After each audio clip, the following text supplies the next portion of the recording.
Man, this is absolutely disgusting. How am I ever going to get this clean? All this algae everywhere. Look at that.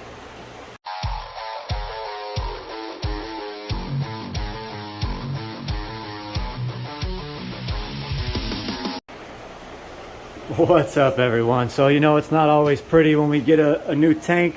This is that 300 gallon that was sitting in my garage. You can see that back panel, you can't even see through it. It's so coated in algae. This panel was too, and you can see I've been working, scraping it off and scrubbing it off with my scrub pads. Almost got the front panel done, but you can see how nasty and murky and muddy this water is.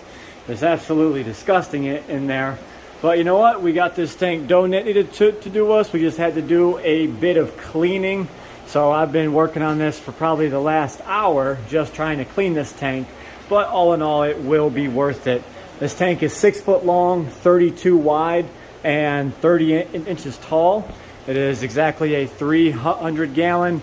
And basically what it does is this whole row of the quarantine tanks, it now almost matches to where it sticks out almost the same length as these quarantine tanks. And now this is going to give us another large quarantine tank to go ahead and stick fish in. Has a single overflow on this right side, which I had a thought of I can go ahead and let it drain back down to this bottom 75 and use this as like a sump. So both of these are now on the same tank. I can stick a pump in here, pump up, and then inside this whole overflow, I can have a bunch of biomedia and basically just put some sponge filters on this side, and then we'll be good to go for quarantine. So for the time being, we have this monster sponge filter right here, which that'll probably be the sponge filter that runs this tank here. But I've got lots more cleaning to do. All right, so you guys might remember on the live stream, I let the cat out of the bag that we had someone interested in buying both of these 550 gallon tanks. Well, today he's here and he's taking home some fish. He's got a bunch of large ponds. So this iridescent shark that's been with us for quite some time, he's going home with them. He's also taking this 2 foot alligator gar. One of the smaller iridescent sharks, he's probably about 12 inches or so. That tub's loaded up. In here we've got a little bit bigger gar, probably I'd say 26, 27 inches or so. Another of the smaller iridescent sharks. Both of these sun cats, these were the ones out of our 750 that we ended up taking out of there. So they're going home with him. And then these three beauties down here. There's this big boy, which has been with us for quite some time. This is Ready Your Slider. We've got a smaller one here. And we've got this little cute guy right here. He'll be going to join his turtle pond. Look at him. All right. So now that the fish are gone, that was one step closer to emptying the fish out of this tank so we can go ahead and drain it and sell it. He's supposed to be coming back in a week or two to go ahead and be able to do that. But while we're doing that, this is filling with fresh, clean water while it's sucking all this nasty, nasty water out. As you can see, I cleaned the front panel and you can see through to it. I cleaned both side panels as well. I still have to work on the back, but my thoughts on that one is I'm going to go ahead and let this fill with water and get it underwater after this soaks and sets. At least we can see through to it and be able to have a nice, clean, clear tank. As soon as we get all this nasty muck off the bottom, we'll be good to go. While that tank is filling, I figured I'd come out here and start picking out a filter on it. I'm going to end up using one of these FX6s. Probably this one right here. It's out in the walkway. It's got long hoses to it. And we're going to go ahead and set this up. But what I'm going to do is I'm going to put this FX6 on one of the tanks we already have running with filtration. So we'll take a seated filter off, put it on the quarantine tank, and be able to use that tank immediately with a fully loaded seated FX6 filter. So let me go ahead and work on this a little bit and we'll give you guys an update. All right, she is now clean of all the muck on the bottom. Well, most of it that is.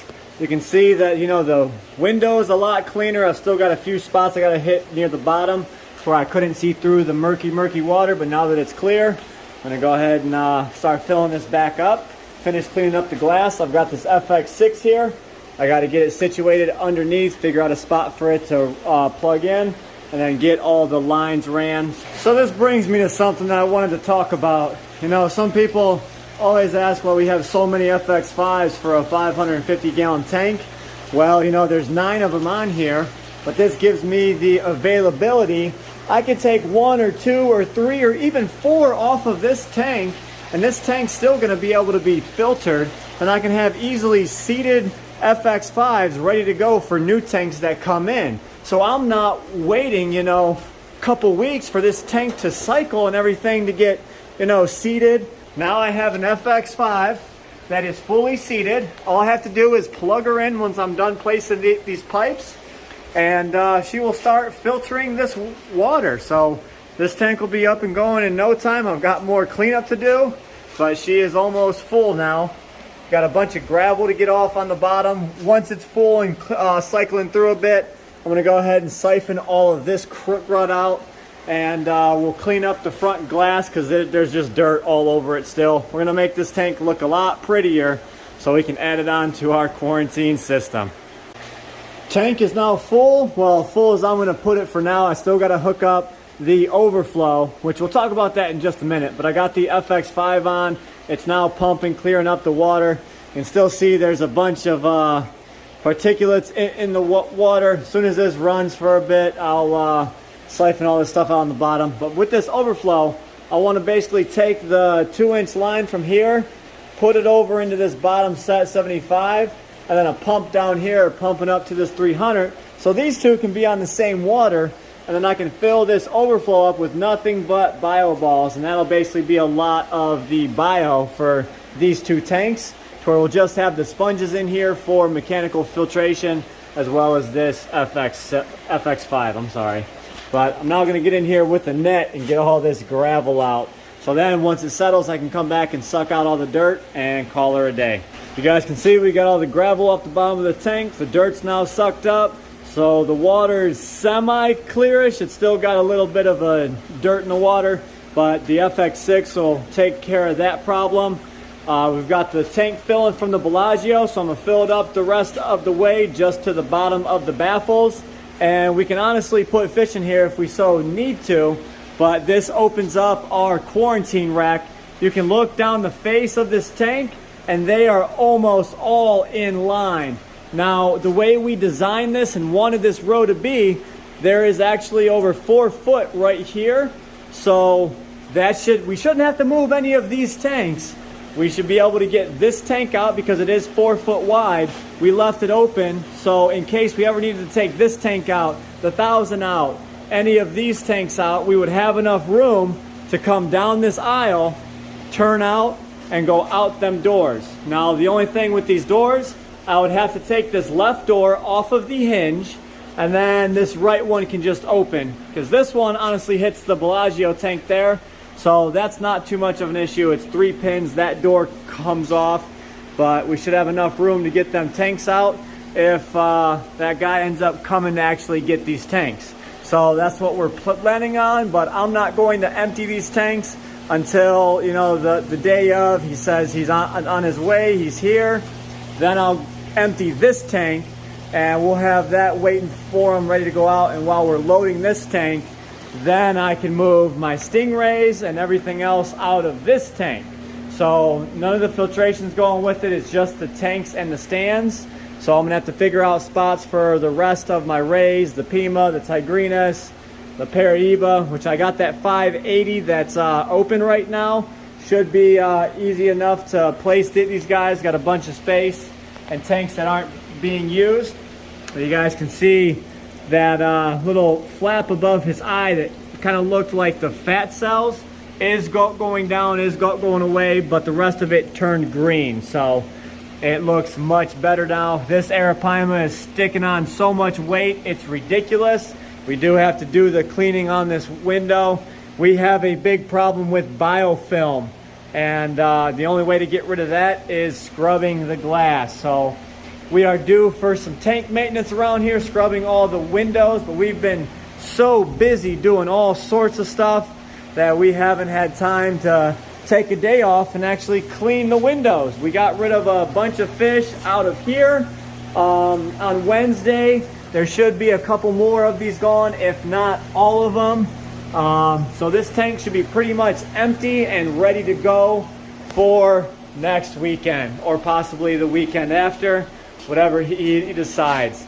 But some of you guys are probably wondering, how big is this tank? I know I said 300 gallons, but it is 6 foot long, 32 wide, and 30 inches tall. It had to be flipped up onto its face to go through the doorway. But it is made by Clarity Plus. Some of you older fish keepers will remember that name. But for a quarantine tank, not so bad. There's a couple blemishes right here, but I can easily buff those out. But for what we needed it for, this tank is perfect. It's a decently large footprint. It's you know, fish room quality. It is acrylic, but we can polish it up, make it look nice and pretty for what we want to use it for. And then it also finishes off our rack to look super nice. Oh my God, look at him. He's getting fat.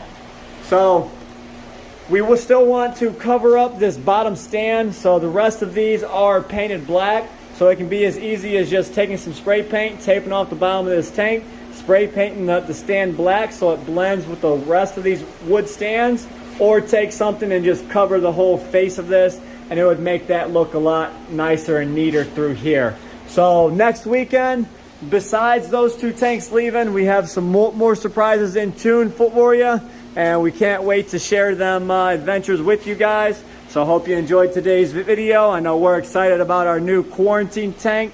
So for the gentleman that donated this tank, we still do thank you very, very much, and it will be going to great use. So thank you guys for watching, and I will catch you in the next video. Stay fishy, my friends.